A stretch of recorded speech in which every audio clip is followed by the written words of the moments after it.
চুপ করে থাকার জন্য প্রাইজ মানি আছে তো? কটা মানুষ আপনি যার যার নাম বললেন ভাই ময়ূক, তারা কজন রেগুলার কাজ করছে অথচ সব চলছে? সুভদ্রা যখন লিখেছিলেন মেয়ে হলে নাম রাখতাম ময়ূরপঙ্খী, সেই ময়ূরপঙ্খীদের আজকে নানা রঙে সাজিয়ে অত্যাচার করা হচ্ছে বঙ্গ সংস্কৃতি উৎসব করতে।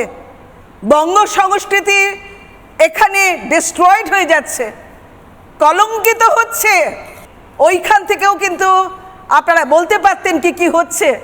অমর্ত্য সেন স্যার, আমি নবনীতাদির ছাত্রী, তাই স্যার বলছি, এক্ষুনি আমাদের সুমন স্যার বলেছেন যে উনি বিদেশে থাকেন। সত্যি উনি বিদেশে থাকেন, বাংলার সমস্ত জিনিস থেকে উনি ঢের দূরে, এবং বাংলার এই সমস্ত ব্যাপারে প্রতিবাদ করার ওনার মানসিকতা কতটা আছে জানি না, তবে বিরোধিতা করার কোনো অধিকার নেই।